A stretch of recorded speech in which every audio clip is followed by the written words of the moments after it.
We talk about studies from time to time. A new one out, the African American Financial Experience Survey, and it shows an improved outlook with no signs of stopping. But what's behind the optimism? For that explanation, let's welcome in Alfred Edmond Jr., Senior Vice President and Editor-at-Large of Black Enterprise and the host of the syndicated show Money Matters. Good morning, Alfred. Good morning, Mary. How are you? Hey, we're good. It's good to see you. What were some of the highlights and surprises from your point of view with this survey?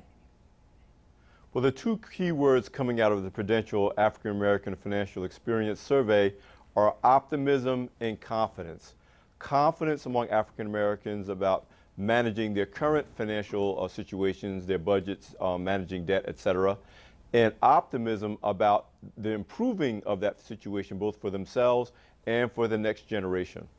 Why do you think African Americans are so confident right now? And based on what I read, that's not true for everybody. So what's the deal?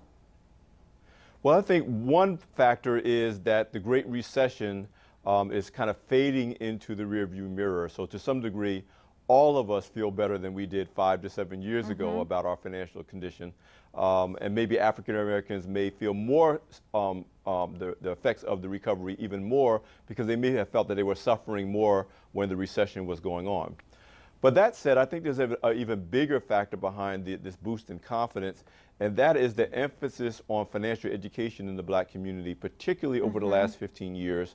I think that's really starting to bear fruit, particularly among African American millennials who have kind of grown up in this environment of not being able to count on things like Social Security and guaranteed pensions the way previous generations of Americans thought they could. And then I'm wondering about how they're grading themselves when it comes to financial knowledge. Are there certain kind of parameters they put on themselves? Well, the grades on financial knowledge kind of falls into two buckets. When you look at aspects of financial knowledge dealing with managing current financial needs, again, dealing with debt, managing household budgets, we grade ourselves very high. When it comes to grades related to long-term financial goals, saving and financing education, retirement, wealth transfer, we're not as confident. And I think that presents an opportunity both for African Americans as well as the financial services industry. So what do you say about overcoming some of those challenges? What can we all do? I think the big message that we need to kind of get through to all Americans, and certainly to African Americans, is that while you may be able to manage your current financial needs by yourself, you need professional help to do long-term financial planning. And we have to start looking at having a family financial advisor in the same way we currently expect to have a family physician to help us manage our healthcare outcomes. And I think to the degree that we can get to that stage in America and among African Americans in particular, I think we'll see a lot more progress toward handling those long-term financial goals. I've never heard it compared that way, but what you're saying about that makes a lot of sense, the family physician comparison. But don't you think that a lot of people, well, I don't have enough money to help, where I need somebody's help managing it.